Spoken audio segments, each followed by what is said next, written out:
बैठक में नीति आयोग की, उस बैठक में मैं भी मौजूद था और ये सरासर गलत इल्जाम है कि किसी का माइक वहां पे बंद कर दिया गया। पहली बात तो जब ये विपक्ष बोलता है कि माइक बंद कर दे, उस माइक का कंट्रोल वहां पे बैठे किसी भी व्यक्ति के हाथ में नहीं होता है, उस व्यक्ति के खुद के हाथ में होता है। ना लोकसभा में, ना राज्यसभा में, ना ऐसी किसी बैठकों में, ऐसी बैठक में माइक सामने लगा होता है, ऑन ऑफ का स्विच सामने ही होता है। तो ये बात बोलना सरासर झूठ है जब कोई ये बोलता है कि मेरा माइक बंद कर दिया गया।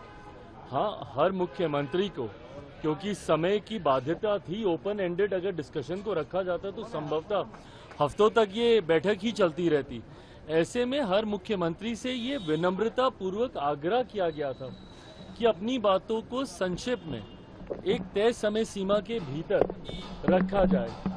जब वो समय सीमा पूरी हुई, सिर्फ एक रिमाइंडर के तौर पर उनको जरूर, जैसे तमाम मुख्यमंत्री को दोबारा से नोटिफाई किया गया कि भाई आपका समय समाप्त हो रहा है, इस तरीके से। बट उसके बाद जिस तरीके से बंगाल की मुख्यमंत्री ममता बनर्जी जी एकदम से उत्तेजित होकर उस बैठक को बीच में ही छोड़कर चली गई, मुझे लगता है ये आचरण गलत है।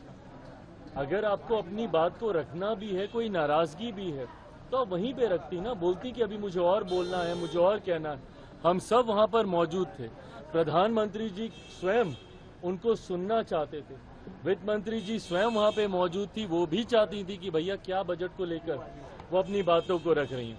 बट जिस तरीके से उनका आचरण था, इससे ऐसा लगता है कि विपक्ष की पहले से ही ये सोची समझी एक रणनीति का ये हिस्सा था कि वो जाएंगी, हंगामा खड़ा करेंगी और नीति आयोग जिस मकसद के साथ हम लोग वहां पर बैठे थे, उसके मकसद को डाइवर्ट कर सिर्फ अपनी ओर पूरा ध्यान केंद्रित करने के उद्देश्य से ये इस तरीके की कार्रवाई की गई है। कांग्रेस के साथ 4 सीएम ने बैठक को अटेंड नहीं किया, कहा बॉयकॉट कर दिया, और उन्होंने कहा कि हमारे साथ बाकी स्टेट के साथ नाइंसाफी हुई है जिस तरीके से बजट आया है। भाई मेरी समझ के परे है। अगर आपको ऐसा लगता भी है, किसी भी राज्य को अगर ऐसा लगता है कि उनके साथ नाइंसाफी हुई है, तो यही वो उचित फोरम है ना। नीति आयोग की बैठक ही वो मंच है जहां पर जाकर आप प्रधानमंत्री जी के समक्ष अपनी शिकायतों को आप रख सकते थे।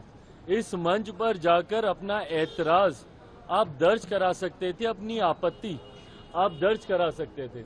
और जो लोग ये बोलते हैं कि हम लोग के साथ भेदभाव हुआ, पहली बार देश में एक ऐसा बजट एक लंबे समय के बाद देखने को मिला जिसने पिछले 10 सालों में देश की मजबूत होती अर्थव्यवस्था का लाभ जनता को पहुंचाने का काम किया। इसमें जहां प्रमुखता से देश के गरीबों का जिक्र किया गया, अन्नदाता का जिक्र किया गया, नारी शक्ति का जिक्र किया गया, युवा शक्ति का इसमें जिक्र किया गया। ये ऐसे सेक्टर्स हैं जिसमें प्रमुखता से उनको लाभ पहुंचाने के लिए योजनाओं की और राशि की घोषणा की गई। जो राज्य कहते हैं कि उनके साथ अनदेखी हुई, क्या उनके राज्य में गरीब नहीं है? क्या उनके राज्य में महिलाएं नहीं हैं? क्या उनके राज्य में किसान नहीं हैं? क्या उनके राज्य में गरीब वर्ग से आने वाले युवा हो, महिलाएं हो, किसान हो, क्या ये लोग नहीं हैं? तो सिर्फ राजनीतिक हंगामा करने के लिए, और मैं दावे के साथ कहता हूं कि भाई ये लोग पिछले बजट भी निकाल कर दिखाएं कि किस किस राज्य को कितना कितना आवंटन किया गया है जब सरकार कांग्रेस के नेतृत्व में चल रही थी।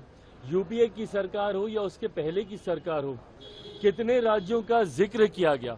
और मुझे ताज्जुब तो सबसे ज्यादा राजद और कांग्रेस पर होता है। क्या राजद को खुशी नहीं होनी चाहिए कि भैया बिहार को एक बड़ी राशि आवंटित की गई है, इंफ्रास्ट्रक्चर डेवलपमेंट को लेकर हो, यहाँ पर सड़क को लेकर हो, पुल के निर्माण को लेकर हो। बिहार की सबसे बड़ी समस्या बाढ़, जिसका जिक्र हमेशा मैंने बिहार फर्स्ट, बिहारी फर्स्ट के माध्यम से मैंने किया।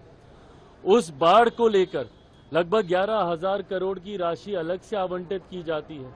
ऊर्जा को लेकर अलग से राशि आवंटित की जाती है। इंफ्रास्ट्रक्चर को लेकर राज्य में अलग से राशि आवंटित की जाती है। तो भैया अगर बिहार जैसा राज्य, जिसके लिए लंबे समय से हम लोग भी मांग करते थे भैया कि बिहार को विशेष राज्य का दर्जा मिलना चाहिए, बट स्पेशल कैटेगरी स्टेटस जब तक नहीं मिलता है, ये मांग भी हम लोग की थी कि बिहार को एक स्पेशल पैकेज मिलना चाहिए। आज मैं धन्यवाद करूंगा माननीय वित्त मंत्री जी का, और विशेष तौर पर मैं धन्यवाद करूंगा मेरे प्रधानमंत्री आदरणीय नरेंद्र मोदी जी का। मैं अपनी तरफ से, अपनी पार्टी लोक जनशक्ति पार्टी रामविलास की तरफ से प्रधानमंत्री जी और वित्त मंत्री जी का धन्यवाद करूंगा कि एक लंबे समय से जो बिहार और बिहारियों की मांग थी, उस मांग को सुना गया है, उस मांग को पूरा किया गया है। अगर इस पर